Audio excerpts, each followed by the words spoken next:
Greetings, Pilgrims, and welcome to a very exciting episode of the Polygon Pilgrimage. Today I have something really cool to show you. I think you'll really enjoy this. This may be a slightly longer episode, so sit back, relax, and I'm going to show you some really cool stuff, okay? So, what I have for you today is a special effect I've been working on, partly just to see if I could do it, and partly for the group I'm working with, Starboard Games, in relation to our project Int. And I wanted to show you how it's come along. And I'm going to share the script that I've written and the substance here with you absolutely free. It's going to be yours to download, play with it, have as much fun as you want. So, we all know in various sci-fi, horror, movie type of things, we'll get to this point where you'll go to the monitor and someone is sending you an important signal telling you about the alien and how you should run. And yet the signal's all garbled and there's a lot of video noise and you can't quite make out the message. Well, that's the kind of effect I was going for. So I started here in Substance Designer, and here's what I did. So I took our base texture. This is our texture for the monitors that are hanging up on various walls, saying, you know, emergency, you need to get out, that kind of thing. So then what I've done here is I've gone along and taken some anisotropic noise and I've put it through a transformation 2D and kind of scale it down or up depending on your preference there. And then here I've done a warp. So you can see here it's warping the image. And this is pretty extreme at the moment, but what I've done is the actual warp itself, one of these warps, the intensity has been parameterized. I think it's once we get further on. Yeah, once we get further on. There's a specific parameter here that has been parameterized so we can access it in code, okay? So as we're going through the warp, that was pretty good, but then I wanted to change it up a little bit, so I added a little bit more noise here, just some Perlin noise, just a little bit of, you know, general poppiness to the signal. Then I added another special layer. This is the vertical bars. As you can see, the vertical scroll. You'll see this effect a lot when you take a video camcorder and record someone talking and they're sitting next to an old computer monitor. You'll actually see the refresh rate of the vertical scroll. And that's what we wanted to simulate here. So I started with some bars, did transform 2D, and in here I believe, is it in here? Yeah, the offset value here. This is the vertical offset to do the scroll has been parameterized. You can see how that's highlighted there. So then I just pass it through into the effect, and there you go. Now I did one more up here, and this is just some white noise. So white noise, passing it through the various filters to get it to get into the image, and then you add that on top of it. You can see that there affecting the image as well. And then we just simply pass that into the diffuse spot, the base color here. The normal, there's absolutely no normal, just a flat normal color because I wanted it to be a screen. And then I passed in some values here for the gloss and the the gloss for the you know, the normal, the roughness and metallic colors to get those to be kind of a normal value for you know, a screen. So that's not so bad. So that looks pretty good, and you feel free to alter all of this when I post up the material. Now, this was only the halfway point. Now what we need to do is go in and do some actual scripting. So let me jump over to Unity and I'll show you that. Let's bring this up. Here we are in Unity, and you can see my screen there. We'll get to that in just a moment. And here is our script. Now, I know, lots of text and, oh, it's big and scary. It's not that scary. To be honest, it's 60 lines if you count this blank line. 60 lines of code, you can handle it. And I want to give a couple of shout outs real quick. I want to very much thank my father, Tom. He helped me, we kind of did what's called pair programming. We worked together on this. He understood a lot of the code routines and explained those to me so that I could make this effect work. So I thank him very much for many things, but this especially. And thank you to my friend John, who helped me do some sort of early testing and making sure it works, and some suggestions on some of the various effects we've already looked at in Substance Designer, some of these effects. So thank you, John, for your assistance there as well. So let's get into the script here. It's pretty easy, and all of these things have been explained over here in comments.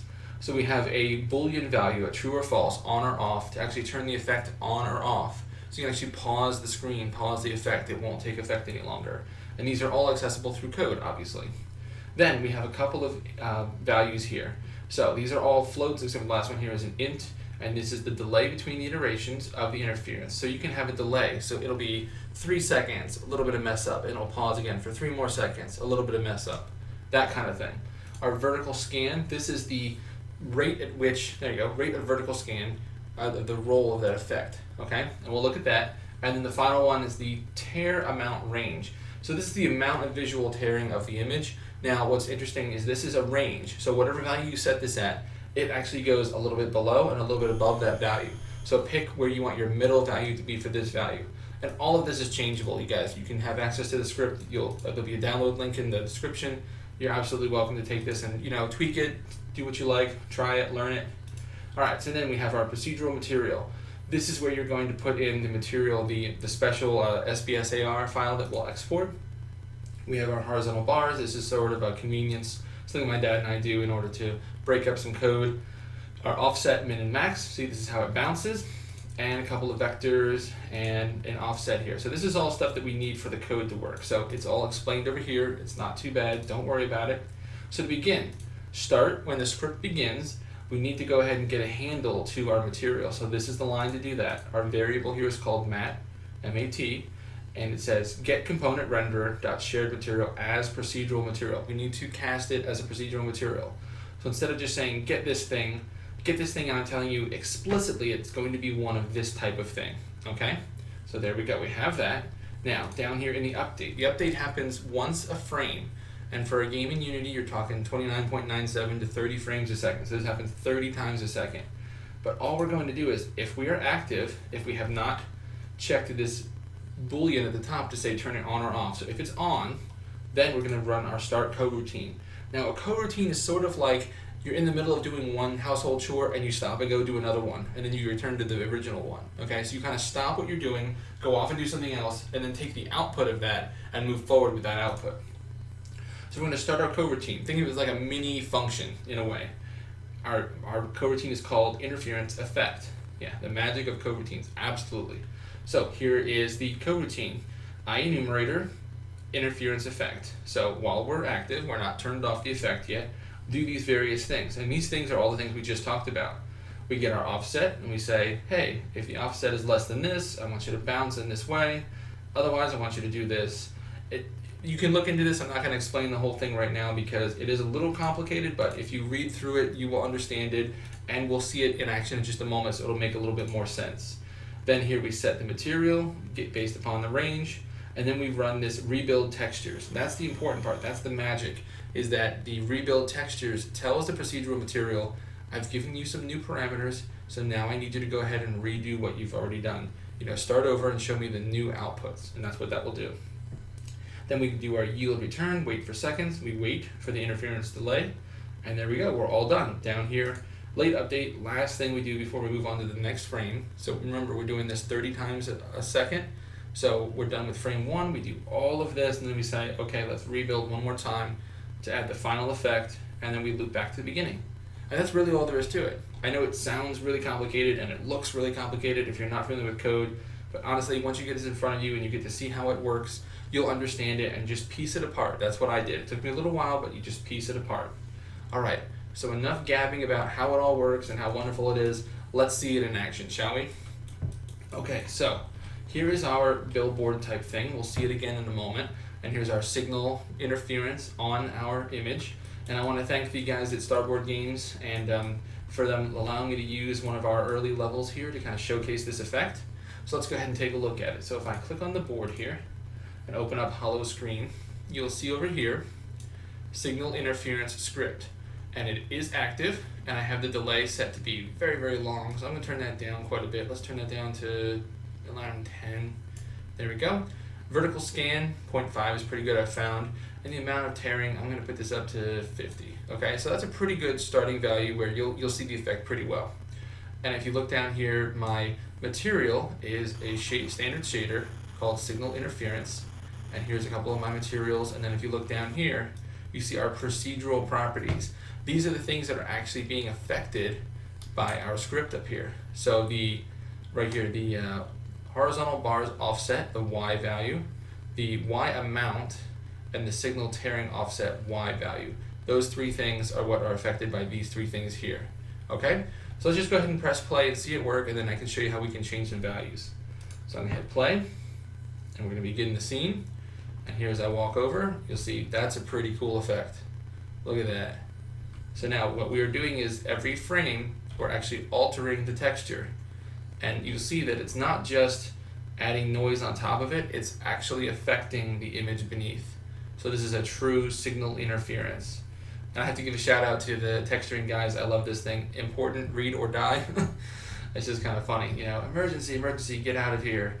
So yeah, I really love this effect. It's really cool, and here it is working. So let's take a look at some of the other things we can do with it.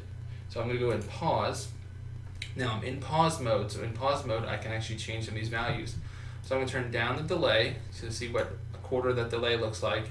The vertical scan, I'm going to turn it up just a little bit, but the tearing amount, I'm going to turn it way up. Alright, now I'm going to unpause and watch what we have now. Look at that, it's way worse. This is just a crazy amount of worse. It's so bad you can't even read some of the text anymore. I guess you could read or die. It's very hard to read though, unless it's a very clear word, like the word emergency is pretty easy to make out.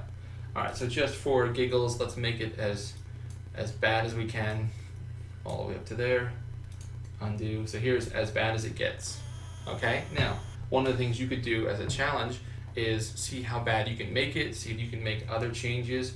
You can also add in other effects. These are just the ones that I chose to try to make this effect work, and I'm really happy with the result.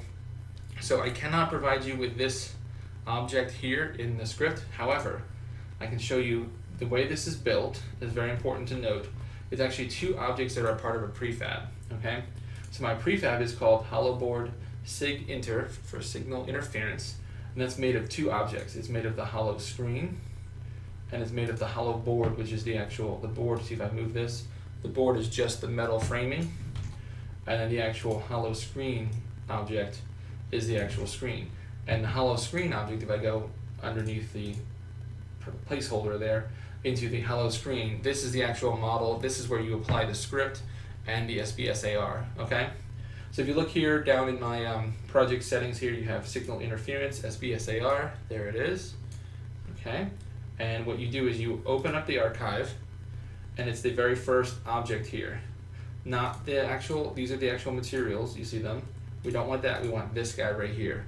And you'll know it's the one because when you click it, you'll see all of this up here. You'll see the procedural properties. So this is the thing that you actually drag to it. See if I add it to other things in the scene, so you should be able to drag it to that. So that's how you'll know you have the right thing. Okay?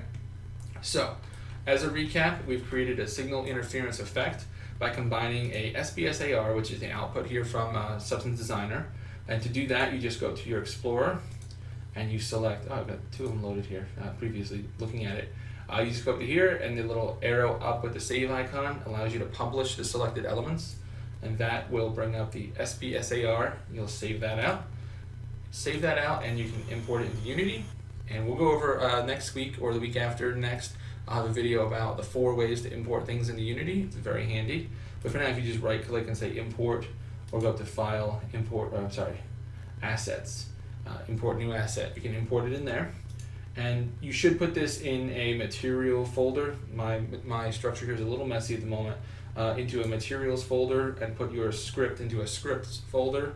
So you bring both of those in here, and then just drag and drop both of them onto the hollow screen, and there you go. You should have a working effect.